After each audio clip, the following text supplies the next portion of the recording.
नमस्कार। एक बार फिर आप सभी का स्वागत है आपके अपने परिवार परम अखिल क्लासेस में। इस सेशन में हम लोग सामान्यतः आरटीसी पे बात करते हैं। आरटीसी का मतलब राउंड टेबल कॉन्फ्रेंस, और राउंड टेबल कॉन्फ्रेंस में हम उन टॉपिक्स पर डिस्कशन करते हैं जो हाल ही में चर्चे में हैं और हमारे एग्ज़ाम के लिए बहुत ज़्यादा इम्पॉर्टेंट है। तो आरटीसी में हम लोग राउंड टेबल कॉन्फ्रेंस में विचार और विमर्श करते हैं उन चर्चित मुद्दों पर जो हालिया में बहुत ज़्यादा गर्म या तूल पे पकड़े होता है या किसी नई मुहिम या पहल शुरू की जाती है। इस सेशन पे हम लोग बात करेंगे कि क्या है डिजिटल करेंसी। हाल ही में डिजिटल करेंसी के बारे में हम जानने की कोशिश करेंगे, या क्या मुद्दा निकला है डिजिटल करेंसी को लेकर, चर्चे में क्यों है, इसके मायने क्या हैं और ये कब से लागू किया जा रहा है। तो आपको थंबनेल में ही पता चल जाएगा कि ये 1 नवंबर 2022 से प्रचलन में लाया गया है। आगे बढ़ने से पहले हम लोग देख लेंगे कि आरटीसी के बारे में, क्षमा चाहूँगा, डिजिटल करेंसी का उल्लेख कहाँ किया गया भारत में पहली बार। देखिएगा, अभी तत्काल में ही बजट 2000, अगर मैं 23 की बात करूं, जो भारत सरकार ने बजट प्रस्तुत किया था, कौन सा बजट, 2022 और 2023। 2022 और 23 के बजट में भी क्या उल्लेख किया गया था कि एक CBDC का एक तरीके से इसे लॉन्च किया जाएगा। इसका मतलब है क्या? इसका मतलब ये समझिए कि इसको बोलते हैं केंद्रीय, इसको बोलते हैं सेंट्रल, इसका पूरा नाम है केंद्रीय बैंक डिजिटल करेंसी या डिजिटल मुद्रा। ठीक है, ऐसे आप समझ लीजिए, सेंट्रल बैंक डिजिटल करेंसी बोलते हैं। और ये कौन लॉन्च करता है? ये लॉन्च करने का काम किसके पास रखा गया? आरबीआई के पास रखा गया कि इसे जारी करने का काम आरबीआई करेगा।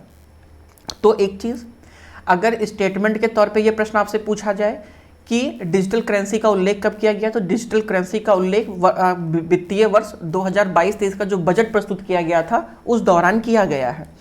आगे बढ़ते हैं और थोड़ा सा इसके मायनों पे हम लोग चर्चा करने की कोशिश करते हैं। देखिएगा, डिजिटल करेंसी से हमें फ़ायदा क्या होने वाला है और ये क्या चीज़ है वो हम एक एक करके देखेंगे। देखिए, जब से मोदी गवर्नमेंट आई है उसका एक खास मोटो रहा है कि कैसे भी करके इकोनॉमी को कैशलेस बनाया जाए, जिससे कि इकोनॉमी में जो एक तरीके से फ्लुएंसी है वो बहुत बेहतर तरीके से आ सके और जो इकोनॉमी है वो ठीक ठाक मात्रा में रन करे। ठीक है, इससे क्या होगा कि भारत में जो कैशलेस इकोनॉमी है उसमें तेज़ी देखने को मिलेगी, मतलब जो कैश पे निर्भरता है वो कम होगी और काफ़ी हद तक लोगों को इससे फ़ायदा मिलने वाला है। जैसे कि आप जब फ़ोन पे को देखेंगे तो मान लीजिए फ़ोन पे है, गूगल पे है, ये सारी जो फैसिलिटीज़ हैं ये एक तरीके से डिजिटल फैसिलिटीज़ हैं जहाँ पे आप अपने ट्रांजैक्शंस का, अपने कैश का ट्रांजैक्शंस कर सकते हैं। मतलब अगर आप किसी भी प्रकार की वस्तु का विनिमय करते हैं तो आप ऑनलाइन के माध्यम से उस वस्तु का निस्तारण कर सकते हैं, या मैं यूँ कहूँ तो सामान्यतः उसका सेटलमेंट कर सकते हैं। वहीं पे कॉस्ट इफ़ेक्टिव भी होगा, क्योंकि आप देखेंगे कि नोट को छापने में बहुत सारी टेक्नोलॉजी का सामना करना पड़ता है और बहुत सारे धन भी उसमें लगते हैं। मतलब एक प्रकार से सरकार का भी खर्चा बढ़ता है और आरबीआई के भी खर्चे बढ़ते हैं। मतलब घुमा फिरा करके राजकोषीय घाटा ही अंततः हमें निकल कर आता है कि नए नोट को जारी करने में सरकार के भी घाटे हैं और आरबीआई का भी घाटा है। लेकिन अगर सामान्यतः ये नोट के रूप में ना रिलीज़ किया जाए तो यहाँ पे आप देखेंगे जो सरकार के घाटे हैं उसको कम किया जा सकता है, क्योंकि नोट को छापने में और ट्रांसपोर्टेशन का जो खर्चा है वो बच जाएगा। तो नंबर एक कि हम इससे कैशलेस इकोनॉमी की तरफ मूव करेंगे और यहाँ पे कॉस्ट इफेक्टिव तौर पर भी आप जो डिजिटल करेंसी है इसे देखा जा रहा है। सेटलमेंट काफ़ी तेज हो जाएगा, डिजिटल करेंसी से ट्रांजैक्शन जल्द ही निपटारा हो जाएगा, क्योंकि सामान्यतः जब हम बैंकों से विड्रॉ करते हैं पैसा तो थोड़ा बहुत टाइम लग जाता है। हम बैंक जाते हैं, ब्रांच जाते हैं, विड्रॉल भरते हैं, फिर पूरा चेकिंग प्रोसेस होता है, फिर जाके कहीं ट्रांजैक्शन होता है। अगर डीडी है तो मान के चलिए 2-3 दिन तो लग ही जाएंगे। इन सारी समस्याओं के निस्तारण के लिए अगर आप ऑनलाइन ट्रांजैक्शंस करते हैं तो विद इन द सेकेंड में, जितनी जल्दी आप किसी व्यक्ति को कॉल करते हैं उतनी ही जल्दी में आपका सेटलमेंट हो जाता है। साथ ही साथ में भ्रष्टाचार पर भी अंकुश लगेगा। भ्रष्टाचार पे अंकुश लगने का मतलब है कि करेंसी की ट्रैकिंग हो पाएगी, जिससे उसे छिपाना मुश्किल होगा। देखिए, कागज के नोट को या सिक्के को आप कहीं भी रिजर्व करके रख सकते हैं, लेकिन अगर वो आपका डिजिटल करेंसी है तो वो कहीं ना कहीं ऑनलाइन वर्ल्ड में रहेगा, जिससे कि वह सरकार की नज़र में रहेगा और एक प्रकार से यहाँ पे जो मनी को ट्रैक किया जा सकेगा।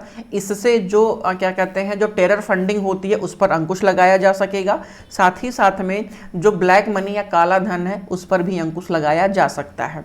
इससे कहा जा रहा है जो टेरर फंडिंग है इससे क्या होगा कि क्रिप्टो करेंसी को बैन किया जा सकता है, साथ ही साथ में टेरर फंडिंग को भी रोकने में मदद मिलेगा। हालांकि सही मायने में देखा जाए तो डिजिटल करेंसी एक तरीके का ये क्रिप्टो करेंसी कह सकते हैं, एग्जैक्टली नहीं बट कह सकते हैं, क्योंकि डिजिटल करेंसी ना आप छू सकते हैं ना देख सकते हैं, सिर्फ आप महसूस करेंगे कि मेरे अकाउंट में 10 करोड़ रुपए पड़े हुए हैं, बस आप देखेंगे ही, बाकी आप कुछ कर नहीं पाएंगे। आपके अकाउंट से दूसरे अकाउंट में, दूसरे के तीसरे में, ऐसे ही वह मार्केट में सर्कुलेट करता रहेगा। ठीक, तो एक तो ये इसके फायदे हो गए कि डिजिटल करेंसी से क्या क्या फायदे हैं।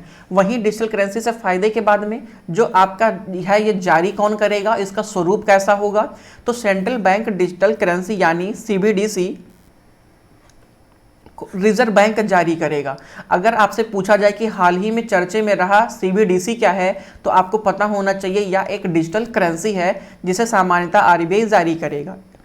ई करेंसी मूल रूप से कागज की करेंसी का नोट का यह डिजिटल फॉर्म माना जाता है और खास बात है कि यह एक तरीके का लीगल टेंडर होगा। क्या होगा? लीगल टेंडर होगा। और लीगल टेंडर का मतलब है मेरे दोस्त लीगल टेंडर का मतलब है कि इसके बदले में सरकार आपको सॉवरेंटी देगी। मतलब एक तरीके से आप ये नहीं कह सकते हैं कि अगर इसे कोई लेने से मना कर दे तो क्या किया जाएगा, ये सॉवरेंटी गवर्नमेंट की होगी। इस तरीके से सिक्योरिटी समझिए कि आप इसे लेने से कोई मना नहीं कर सकता है, ईजिली आप उसे ट्रांसफ़र कर सकते हैं। तो जारी कौन करेगा? RBI करेगा और इजीली आप उसे ट्रांसफ़र कर सकते हैं, क्योंकि यह डिजिटल जो करेंसी है ये सच एज नोट के ही माध्यम से आपको देखने को मिलेगा। अब थोड़ा सा देख लेते हैं कि CBDC के बारे में क्या है। CBDC एक ऐसी करेंसी जिसे हम छू या देख नहीं सकते, जैसा कि मैंने बताया, ना आप छू सकते हैं ना आप देख सकते हैं। यह आम मुद्रा की तरह ही होगा लेकिन यह डिजिटल फॉर्मेट में होगा। क्लियर है? इस डिजिटल करेंसी के जरिए आप लेन देन कर सकते हैं, बिल जमा कर सकते हैं। जैसे हमारे फ़ोनपे के अकाउंट में पैसा रहता है तो हम देख भी नहीं सकते, महसूस नहीं कर सकते। महसूस तो आप कर सकते हैं कितना पड़ा हुआ है। आप बिल जमा कर सकते हैं, आप लेन देन में करते हैं, आप किसी वस्तु के परचेज करने में करते हैं, रिचार्ज में करते हैं, सारी सर्विसेज आप करते हैं, बस आप उसे छू नहीं सकते। ठीक है? इस डिजिटल करेंसी को ऑनलाइन वॉलेट में ही रखा जा सकता है। मतलब जैसे हमारा फ़ोन पे का वॉलेट होता है उसी प्रकार से आप इसके वॉलेट में भी रख सकते हैं। देश में लेन देन के लिए CBDC को कानून तौर पर मान्यता प्राप्त होगी। हालांकि ऑलरेडी इसे मान्यता प्राप्त दिया भी गया है और ये सामान्यतः बजट 2022-23 में भी इसका उल्लेख किया गया था। इसके साथ ही में अगर मैं थोड़ा सा और जिक्र करूँ आपके साथ में, all you need to know about digital रुपए और central bank digital currency CBDC। हम इस पूरे में अभी तक हम लोगों ने यहाँ क्या CBDC के बारे में ऑलरेडी चर्चा कर लिया है, लेकिन यहाँ पे थोड़ा सा और आप देखने की कोशिश करेंगे, मैं आपको बताने की कोशिश करूँ।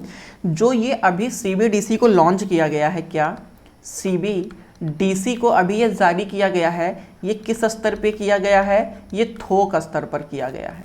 थोक स्तर का मतलब क्या होता है कि ये द्वितीयक बाजार के तौर पे, जो आपका द्वितीयक बाजार है या सेकेंडरी मार्केट है, इस सेकेंडरी बाजार में आप इसका उपयोग कर सकते हैं। द्वितीय बाजार में जो आप सामान्यतः सरकारी प्रतिभूति का लेन देन करते हैं उनमें आप इसका प्रयोग कर सकते हैं। फिर बोला गया है कि एक माह के अंदर क्या किया जाएगा? एक माह के अंदर इसे फुटकर विक्रेताओं के लिए भी रिलीज़ किया जाएगा। जैसे कि हम और आप हैं, मान लीजिए हम और आप कहाँ कब यूज़ करते हैं? फुटकर स्तर पर, या फुटकर को भी अर्थशास्त्र की भाषा में क्या कहा जाता है? खुदरा कहा जाता है।